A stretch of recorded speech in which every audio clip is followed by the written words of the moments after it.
François Bayrou va donc être nommé cette semaine haut commissaire au plan.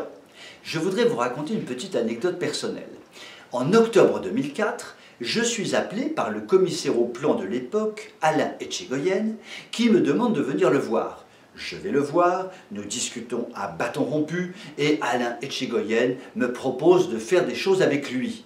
Je me gonfle d'orgueil, je me dis que je vais être associé au commissaire au plan. Quelle promotion fantastique, quelle admirable progression personnelle.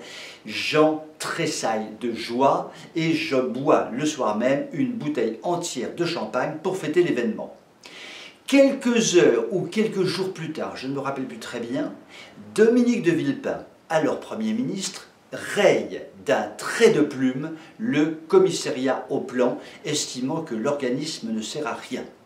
Plus de commissariat au plan, plus de commissaire au plan, plus de grandes choses pour moi à faire avec le commissaire au plan. Je tombe dans une catastrophe personnelle, je suis pratiquement dépressif.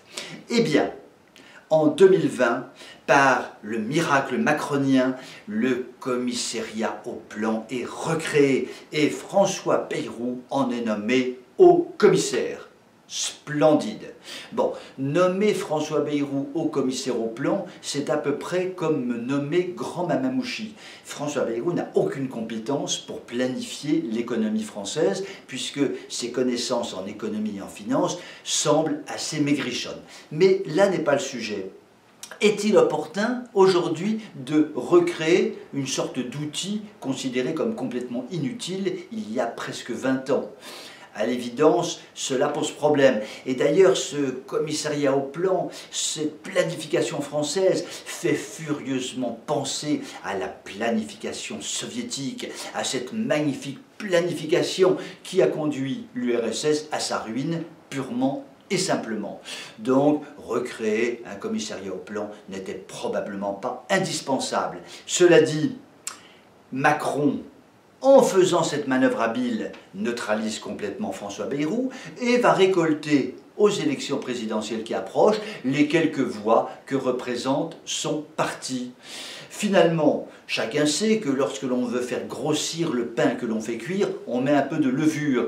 Eh bien, Macron fait grossir son socle électoral en mettant dedans un tout petit peu de levure Bayrou.